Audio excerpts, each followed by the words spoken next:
வணக்கம். டிஎன்ஓயு நம்ம Tamil Nadu open university students பார்த்தீங்கன்னா அந்த அசைன்மெண்ட் இன்னும் அஃபிஷியலாக சொல்லாமல் இருக்காங்களே. பட் ஆனால் some department Telegram group and WhatsApp குரூப்பில் வந்து அசைன்மெண்ட் எழுத சொல்லி இன்ஸ்ட்ரக்ஷன்லாம் கொடுத்துட்டு வர்றாங்க ப்ரொஃபஸர்ஸு. பட் அஃபிஷியலாக இன்னும், அதாவது அதிகாரப்பூர்வ இணையதளத்தில் அதிகாரப்பூர்வமாக இன்னும் சொல்லாமல் இருக்காங்களே. எப்போ சொல்லுவாங்க அப்படின்ற மாதிரி நம்மக்கிட்டையுமே அடிக்கடி இந்த கொஸ்டினை கேட்டுட்டு வர்றீங்க. அதனால் பார்த்தீங்கன்னா நம்மளுமே டிஎன்ஓயு அஃபிஷியல் அந்த அசைன்மெண்ட் செக்ஷனுக்கே வந்து நம்முடைய அட்மின் வந்து கம்யூனிகேட் பண்ணி பேசியிருக்காங்க. ஸோ அவங்க பண்ண ரிப்ளை பார்த்தீங்கன்னா ஜனவரி ஃபஸ்ட் வீக்கில் கண்டிப்பாக அசைன்மெண்ட்டை பற்றின அப்டேட் வந்து கொடுத்துருவோம், அஃபிஷியல் வெப்சைட்லேயும் நீங்கள் தெரிஞ்சுக்கலாம் அப்படின்ற மாதிரி அப்டேட்டுமே கொடுத்துருக்காங்க.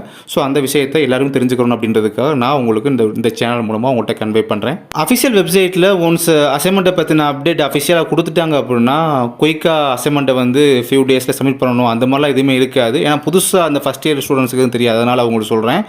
கம்பல்சரி பார்த்தீங்கன்னா மினிமம் 1 மந்த் அப்படின்றது டைம் கொடுப்பாங்க. அதுவும் போன இயர்லாம் பார்த்தீங்கன்னா ஜன் மந்த் ஃபுல்லாக டைம் இருந்தது. அதுக்கப்புறமே அடிஷ்னலாக ஒரு 15 டேஸ், ஏன்னா வெப் போர்ட்டலில் அப்லோட் பண்ண முடியலன்னு சொல்லிட்டு 15 டேஸ் டைம் கொடுத்தாங்க. 1.5 மந்த் வரை, பிப்ரவரி 15 வரை டைமில் இருந்தது.